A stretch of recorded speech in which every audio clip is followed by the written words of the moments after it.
Hi everyone, and welcome to Creative Chelsey.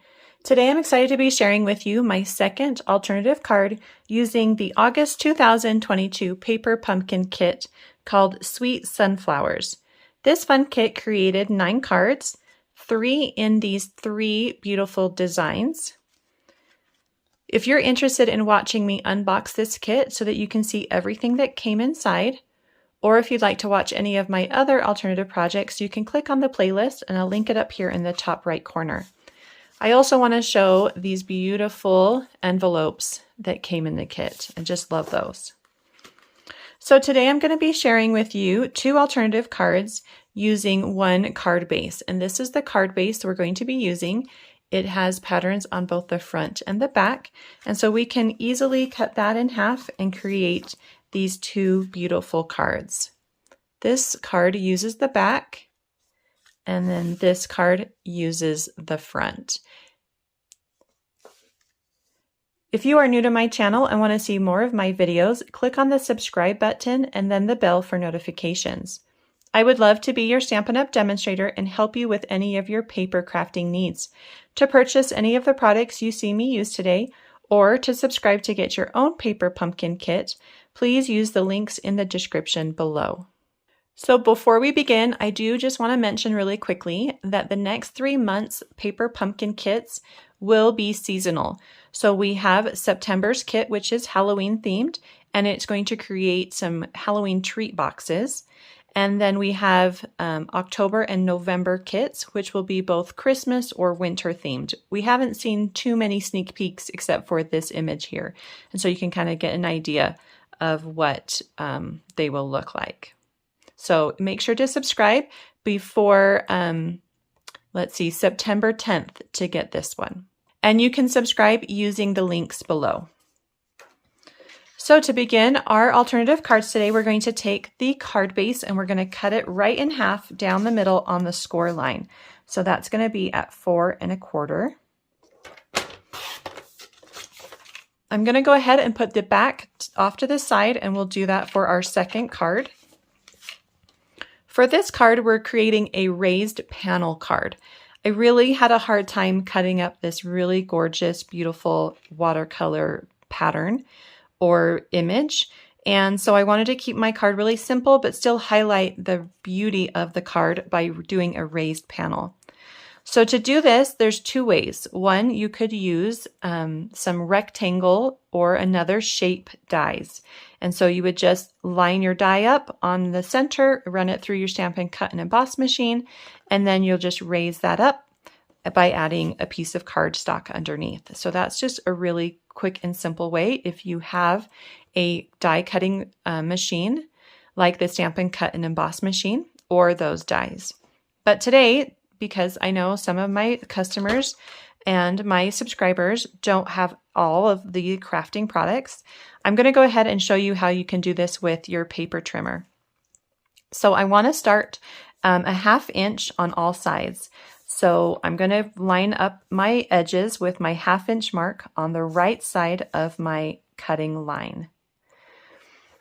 Then you want to start your blade in the center of your image, and you're going to cut up to the 1/2 inch mark on the right side of your paper trimmer. So right here, you're going to have this line on your cutting blade, and that's going to line up with your 1/2 inch mark. So you're going to stop there. Do not go all the way through your paper. Then you're going to come down and you're going to stop at the 5 inch mark. And then you're going to rotate back to that 1/2 inch on the right side. This time on the left side, you can see, let's see if I can show you. You can see the cutting line on the left.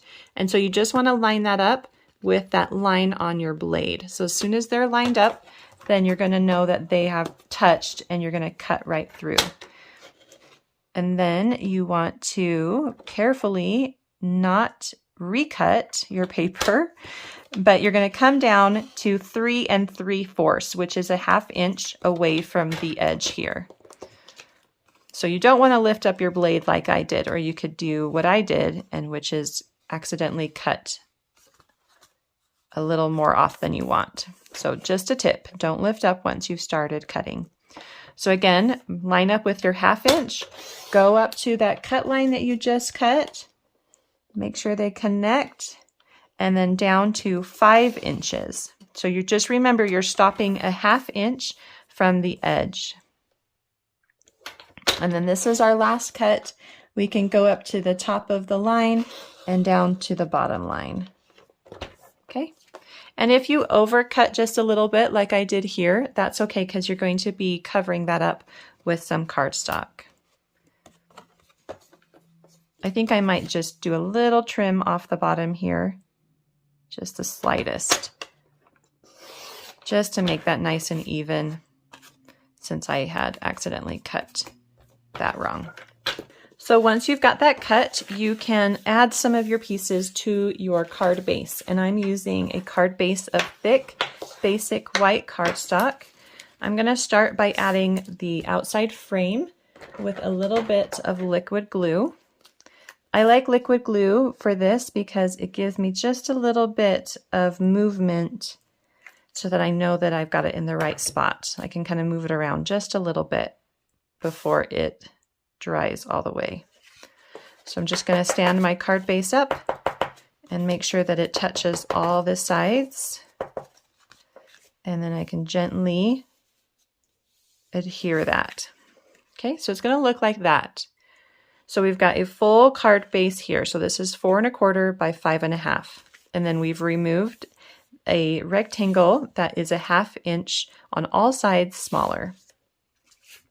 Then I've got a piece of Blackberry Bliss, and it is cut to 3 3/8 inches by 4 5/8 inches. So that's 3 3/8 by 4 5/8. And so it's just 1/8 larger than this one because I wanted just a nice thin border around my center.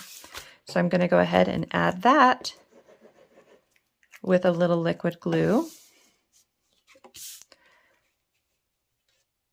Just make sure the border's even all the way around. Use a bone folder to smooth out your glue. And then I'm going to pop this up with dimensionals.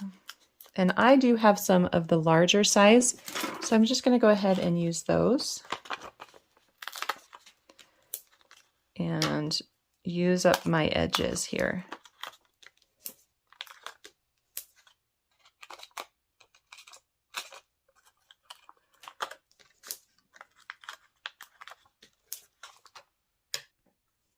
So once you've got your dimensionals on there, then you're just going to cover up that hole. You do want to kind of eyeball that your images are lining up because you do want that center panel to be as close to where it was originally. So you can see here that the stem is kind of coming through that center panel. The flowers are all lining up, the leaves. Okay, so that's kind of what you're looking for as you're adding that panel back to your center. So now we can decorate the center however we'd like. I'm going to use this thin edge here, and I got it from this piece that I cut from yesterday's alternative. So if you missed that, make sure to go to my channel and check out my first alternative project and how I used these gold foil sheets that came in the kit on those projects. So this is just leftover pieces, which is what I like to use. Try to use up every little bit. So it's a little bit big, but I'll just kind of trim it down. So I'm going to start by adding this Blackberry Bliss strip. This strip did come in the kit. I just like tying in that color. It's going to go right in the center of these flowers, maybe a little bit off on the left. Make sure it's nice and straight. Then you can take a pair of paper snips and just kind of get an idea of how long you want that to be. I just want it just a little longer. Add that. You can do that with the little glue dots or liquid glue if you have it. It's also going to kind of come off a little bit on the left. So make sure to maybe not add too much adhesive on that side. Just going to place that right underneath the Blackberry Bliss strip. Then I've got one of the labels from the kit, and I'm going to ink up my greeting. I'm going to use For a One-of-a-Kind Friend, and I'm inking it up in the soft suede ink spot that came in the kit. I'm going to add that with dimensionals. Probably just use these big ones again. One right down the center. And just place that right in the center of those strips. Just like that. And then I do have some bumblebees that I've already added to some glue dots. And I'm just going to go ahead and pop one on my greeting and maybe one down by my flower down here. And then if you have some embellishments that you would like to add to it, I thought these iridescent rhinestones were really pretty. So I'm going to go ahead and pop those on. Any embellishments would be beautiful with this. If you have the regular silver rhinestones, or if you've got gold, that would be beautiful too. I love how these ones just look like a little bit of like a raindrop that is sitting on the flowers. And your card is all done. Super simple. We still were able to preserve the beautiful watercolored images and make a really beautiful card from that card base. So let's go ahead and make card number 2 now. Okay, so here's card number 2. We're going to begin by trimming down the back of the card base. I want to keep the images here at the top, so I'm going to remove some space here at the bottom. And the final measurement is 5 inches, and I do want to keep the full 4 1/4. So we got 4 1/4 by 5 inches. Next, I'm going to take my, we've got another one of the die cut hexagon sheets. This is a full sheet. If you have watched my first alternative project, this is the piece where I used the little leftover piece for one of that card. So this is the full piece of that card. So if you did cut off, I think it was 1.5 inches, then you're going to now come back, find that piece and use it on this card here. Hopefully that wasn't too confusing, but if you do want to check that alternative card out, make sure to go watch that. Okay, so we're going to cut this to 3 3/4 inches. So just go ahead and line that up. And then just, if you can, carefully cut this. I know that sometimes I will suggest using your paper snips, but if you can do that carefully, then it's a little bit easier.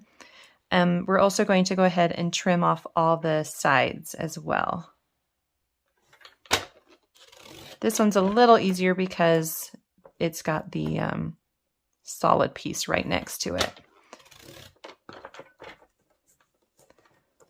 And you can save those pieces and use them for other projects.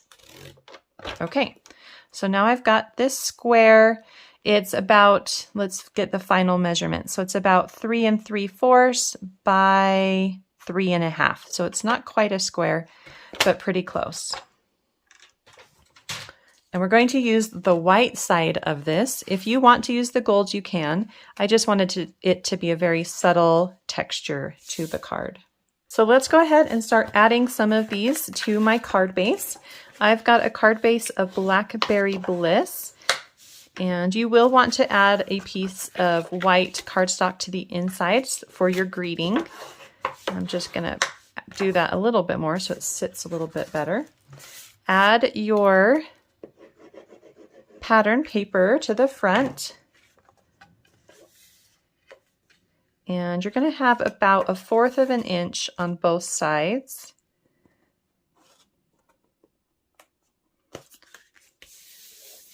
And then use a bone folder to smooth it all out. Okay, so it'll look something like this. We're now going to add our hexagon, and I'm just going to add a little bit of adhesive right in the center. I know I'm going to be covering that up with my other elements. So that just goes right in the middle, and it will look like this. So next we're going to add our other elements to our card. And I've got this really beautiful watercolor flower that I pulled from the envelope. So I'm going to go ahead and cut the sides off. You're just going to do a really tiny cut just to remove the folded edge, and it's going to open up and be like this. And then you can cut all these pieces apart and use them on your projects and cards. And I really wanted to focus on this beautiful purple flower here. So I'm just going to go ahead and do a fussy cut all the way around. So you can be really generous with this. There's not a very defined edge to these flowers, and so don't give yourself too hard of a time if it doesn't look perfect. It's supposed to be very organic.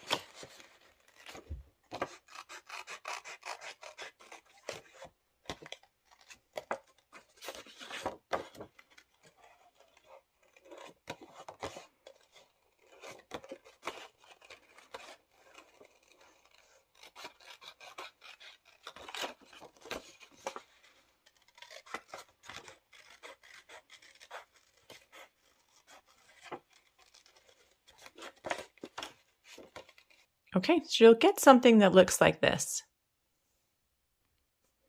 Okay, so now I have all my pieces for my card. So I'm going to first lay down a piece of vellum. This is just going to help kind of separate the background from the other elements. And it is 4 inches by 2.5 inches, and it's just going to go right in the center. Maybe bring it up just a little bit more. I did add a little bit of adhesive right in the middle as well. So next I'm going to add that purple flower that I just cut out. I'm going to add a little bit of liquid adhesive to the center and then place it on the left side of that vellum. I do have a sunflower that I have watercolored, stamped, and fussy cut out. And if you're interested in seeing how I did this, make sure to check out my first alternative project where I show the technique for this. And that's just going to go right in the center of my card over some of those purple flowers. Now I do want to tack down those purple flowers. And so I'm just going to use some little pieces of dimensionals, and I'm just going to tuck those underneath the large petals. And I guess I should have done this when I applied it, but you can always add a little more adhesive afterwards as well. So just kind of let those tack down wherever you want. I like adding a little bit of adhesive or the dimensionals to them just to give them that little bit of lift from the background so that they kind of stand out a little bit more. And then let's do one here.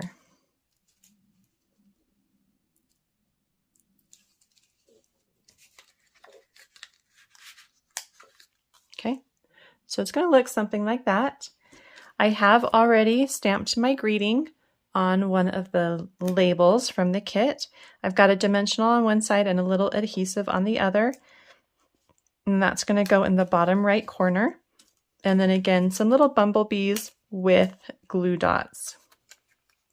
Now, if I'm noticing that my vellum is pulling up in some places, I can always add a little bit of liquid glue underneath those other elements to hold it down. Just like that.